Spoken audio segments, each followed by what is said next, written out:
Genesis chapter 3. Now the serpent was more crafty than any living thing of the field which the Lord God had made. And he said to the woman, Really, has God said, Ye shall not eat of every tree of the garden? And the woman said to the serpent, We may eat of the fruit of the trees of the garden, but of the fruit of the tree which is in the middle of the garden, God has said, Ye shall not eat of it, neither shall you touch it, lest you die.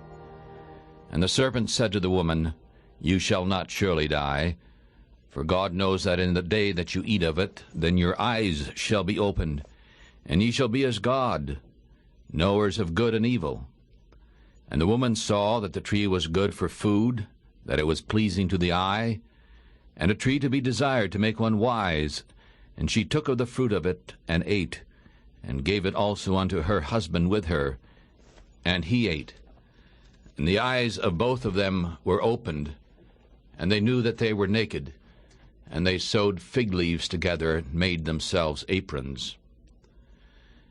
And they heard the sound of the Lord walking in the garden in the cool of the day. And Adam and his wife hid themselves from the presence of the Lord God in the midst of the trees of the garden.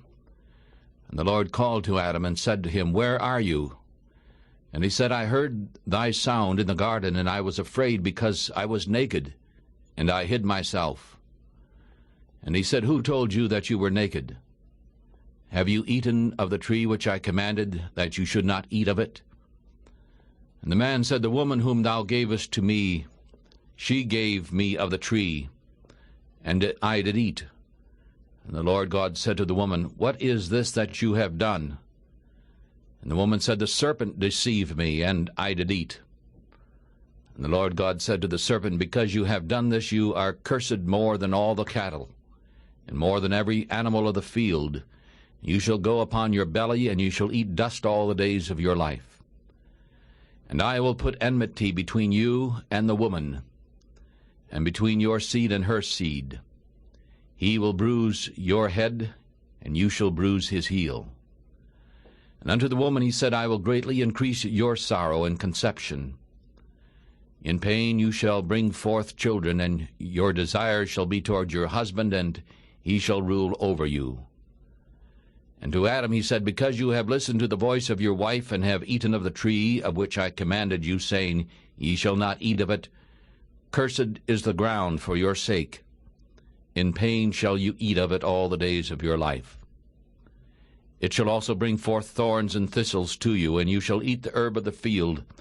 And in the sweat of your face ye shall eat bread until you return into the ground.